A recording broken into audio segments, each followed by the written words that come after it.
Mas Pandu. Dara beranjak duduk dan memastikan penampilannya masih sama sebelum ia tidur. Khawatir terjadi sesuatu dan tidak menyadari. Sudah bangun. Ini masih pagi. Ngapain di sini? Tanya Dara mengabaikan pertanyaan pria yang masih berbaring miring menghadapnya. Apa tidurnya begitu nyenyak sampai tidak menyadari kehadiran pria itu, bahkan menatap sekeliling kamar memastikan memang benar berada di kamarnya. Tidur, jawab Pandu. Maksud aku, ngapain tidur di sini? Ini masih kamarku. Pandu meregangkan otot tubuhnya dan menggeliat pelan lalu beranjak duduk. Dekat kamu tidur aku nyenyak. Kamu juga sama. Ih, cepat keluar. Dara mendorong tubuh Pandu agar beranjak dari ranjang. Aku kuat Ra, nggak akan cepat keluar, mau bukti. Dih, C4 Bull. Sana pergi, kalau ada yang lihat Mas di sini bisa bahaya. Malah aku berharap ada yang lihat, lalu kita dinikahkan karena dianggap berbuat asusila 4. Mas, pekik Dara lalu mengajak Pandu menuju pintu. Baru akan memutar kunci, terdengar ketukan dari luar. Dara dan Pandu saling tatap, lalu panik. Siapa pula yang datang sepagi ini? Apa memang keberadaan Pandu sudah diketahui? Dara, Bunda, ujar Dara lirih. Tidak mungkin menyembunyikan Pandu di lemari apalagi di kolong ranjang. Toilet, hanya tempat itu harapannya. Dara menarik tangan Pandu menuju toilet. Jangan berisik, aku akan matikan lampunya. Sebentar, Pandu menahan tangan Dara yang akan keluar. Apalagi, jangan rusak nama baikku dengan kita berada di dalam kamar hanya berdua saja. Pandu tersenyum lalu Dara sekilas membuat gadis itu mendadak terpaku. Kenapa diam? Mau lagi? Ish, keluh Dara lalu memukul lengan Pandu dan mematikan lampu. Agak berlari menuju pintu. Iya, Bun. Lama sekali. Kemala mengeluh karena cukup lama berdiri dan mengetuk pintu kamar, tidak biasanya Dara begitu. Mengira karena kamar yang terlalu luas berbeda dengan kamar yang ada di rumah lama mereka. Maaf, aku baru bangun. Dara lalu menguap dan menggaruk kepalanya. Bunda mau bicara, ujar Kemala lalu Dara bergeser mempersilahkan wanita itu untuk masuk lalu menutup kembali pintu kamarnya. Berharap Pandu tidak membuat gaduh dan Kemala tidak akan melakukan sidak memeriksa kamarnya. Melirik ke arah toilet, Dara melihat pintu kamar tidak sepenuhnya tertutup. Ibu dan anak itu duduk bersisian di tepi ranjang. Kemala merasa perlu bicara dari hati ke hati dengan putrinya, bukan hanya karena kejadian semalam, tapi juga hal lain. Kamu nyaman tinggal di sini?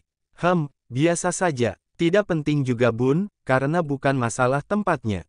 Justru aku yang tanya, apa Bunda bahagia bersama Papa Surya? Tanya Dara. Kalau mungkin, janganlah Bunda sibuk dengan butik. Fokus saja sebagai istri Papa Surya. Masalah Citra, biarkan dia bekerja dan penuhi kebutuhannya sendiri. Dia sudah dewasa dan bukan lagi tanggung jawab Bunda. Iya, Bunda ngerti. Citra tidak mau bekerja, dia ingin segera menikah. Yang Dara tahu, Citra sedang hamil jadi wajar ingin cepat menikah. Dia tidak tahu kalau kehamilannya hanya sandiwara agar Harsa mau menikah dengannya. Jadi karena itu, Bunda desak aku untuk menikah. Pakai acara jodoh-jodohan segala. Kemala menghela pelan lalu mengusap punggung tangan Dara yang ada di atas pangkuannya. Sudah lama dia tidak dekat begini dengan putri kandungnya sendiri. Selain Dara memang sibuk dan memilih pulang ke kosan, dia sendiri juga sibuk dengan usaha butiknya. Sebenarnya tidak perlu dijodohkan kalau kamu kekasih atau calon suami kamu untuk bertemu Bunda. Cak, aku sudah bilang kalau kami sudah putus. Dara bicara sambil mengalihkan pandangannya, tidak ingin memperlihatkan apa yang dirasakan pada Kemala. Nanti siang, jangan sampai tidak datang ya. Bunda juga belum pernah bertemu dengan Karyono, tapi keluarganya baik dan mapan.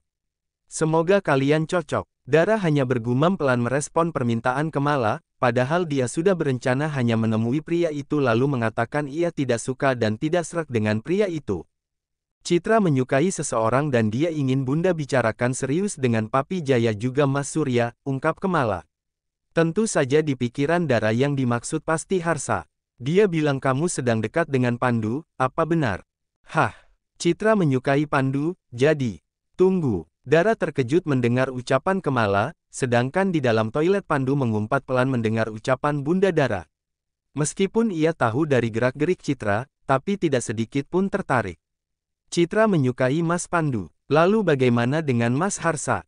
Memang Harsa dengan Citra kenapa? Kemala bertanya balik. Tidak tahu, biar Citra saja yang menjelaskan. Jadi maksud Bunda, gimana? Minta aku jauhi Mas Pandu. Kalau memang Pandu juga ada hati dengan Citra, kamu harus mundur sayang. Bukan karena Bunda membela Citra, daripada kamu kecewa. Bunda bilang langsung ke Mas Pandu agar jangan menggangguku, jangan minta aku menjauhinya. Kalau memang Mas Pandu suka dengan Citra, ya silahkan saja, tutur Dara dengan nada suara agak tinggi agar Pandu mendengarnya. Ya sudah, nanti Bunda tanyakan dulu dengan Pandu. Kemala sudah berdiri, lalu mengusap kepala Dara. Bunda sayang kamu, semoga kamu dapat pria yang bisa membimbing dan membahagiakan kamu. Dara hanya tersenyum membalas harapan yang Kemala sampaikan. Setelah mematikan Kemala sudah menjauh dari kamarnya, Dara segera menutup pintu lalu berlari ke toilet. Mas, panggilnya setelah menghidupkan lampu toilet. Pandu masih berdiri di tempatnya sambil bersedekap. Jangan mengganggumu. Kapan aku mengganggumu? Tanya Pandu seolah ia baru saja amnesia dan Dara hanya mencebik kesal. Keluar dari kamarku, nanti siang aku jemput untuk temui pria pilihan Bunda kamu. Kita lihat, apa aku layak dibandingkan dengan si Katro. Kalau ternyata dia lebih tampan dan kinyis-kinyis, goodbye Mas Pandu, ujar Dara lalu tergelak.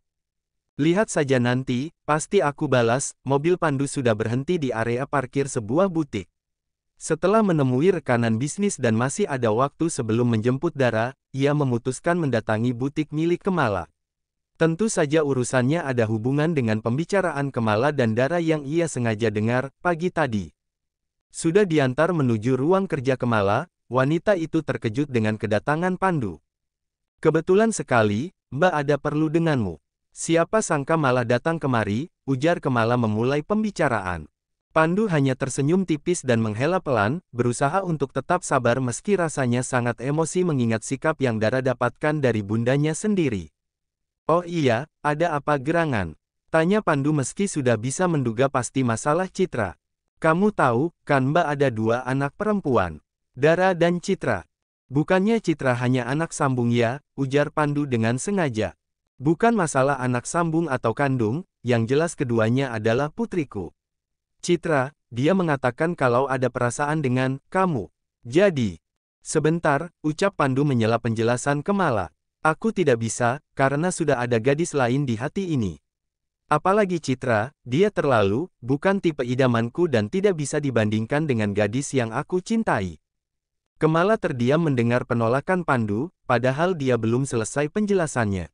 Entah bagaimana perasaan Citra, kalau tahu Pandu menolaknya mentah-mentah. Kamu yakin Citra tidak lebih baik dari perempuan itu?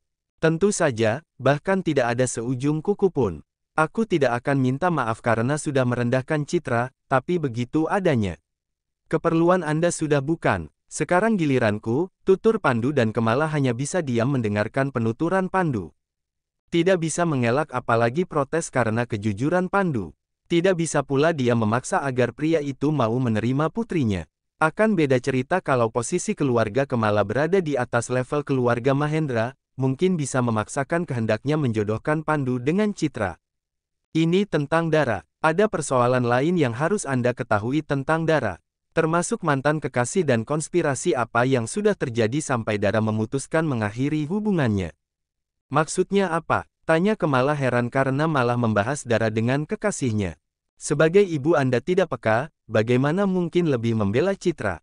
Apa pembelaan Anda masih berlaku jika tahu masalah yang terjadi antara Dara dan Citra? Masalah apa? Tolong jelaskan. Tanyakan langsung pada mereka, aku tidak berhak menjelaskannya. *****. Mau kemana? Tanya Dara ketika Pandu ikut melepas seatbelt. Turunlah. Ayo, tidak sabar ingin tahu pria macam apa yang dipersiapkan oleh bundamu. Kayak gimana tampang si Katro? Pandu mematikan mesin dan keluar dari sana. Mas Pandu tunggu di mobil saja, titah Dara melihat Pandu malah mengekor langkahnya. Atau di sana, tunjuk Dara pada sebuah meja tidak jauh dari pintu masuk kafe, berharap Pandu tidak akan ikut masuk. Cek, aku temani atau tidak usah datang. Akhirnya gadis itu pasrah dan membiarkan Pandu ikut. Berharap tidak mendadak jadi supel apalagi pandai bergaul dan bertanya macam-macam. Pandangan Dara menatap sekeliling area indoor, mencari sosok yang akan dikenalkan dengannya. Pelayan kafe menawarkan meja yang bisa digunakan oleh Pandu dan Dara. Maaf, saya mencari. Belum selesai Dara bicara sudah disela oleh pelayan tadi. Ini Mbak Dara ya. Dara dan Pandu saling tatap kemudian menjawab, iya. Sudah ditunggu Mbak, ada di meja outdoor belakang dekat taman sore-sore. Pandu dan Dara melewati pintu menuju area belakang, sempat menghentikan langkahnya menatap meja yang ditunjuk oleh pelayan tadi. Seorang pria dengan gaya rambut klimis, berkumis tipis dan kacamata membingkai wajah itu. Juga kemeja kotak-kotak yang dikenakan, entah apa bagian bawah dan alas kakinya. Yang kamu maksud kinyis-kinyis, kayak gitu? Tanya Pandu lalu terkekeh, membuat pria yang sedang diperhatikan itu menatap ke arah mereka. Diam, ucap Dara sambil menyikut perut Pandu. Bahkan security di rumah papi masih lebih baik dari dia. Mbak Dara ya, ucap pria itu sambil berdiri. Dara menghampiri pria itu lalu menyambut jabat tangannya dan duduk di kursi berseberangan dengan Karyo. Ternyata lebih cantik aslinya dibandingkan foto, seru Karyo tanpa sungkan. Mas Karyo bisa saja, ujar Dara malu-malu dan terdengar dehaman, saat Dara menoleh ternyata Pandu berdiri menatap ke arahnya. Loh ini siapa? Tanya Karyo sambil menunjuk Pandu. Dia, saya Pandu Aji, pamannya Dara. Oh ikut juga, tapi dia tidak akan mengganggu pembicaraan kita, kan? Tanya Karyo pada Dara. Tidak, jawab Dara menatap Pandu yang langsung duduk di sampingnya. Jadi, Katro, bagaimana pendapatmu setelah mengenal Dara? Katro, tanya Karyo mendengar pelesetan namanya. Iya, kamu Katro. Sampaikan pada orang tuamu kalau Dara sudah ada kekasih dan tidak butuh perjodohan begini. Masa, padahal saya sepertinya cocok dengan Mbak Dara. Kamu cocok, dia belum tentu, sahut Pandu. Ayo, ajaknya sambil meraih tangan Dara. Mau kemana? Tanya Karyo. Kua, jawab Pandu. Mas, tegur Dara lalu mengangguk pada Karyo yang bingung melihat interaksi mereka. Masih jauh gue kemana-mana, ujar Pandu bangga.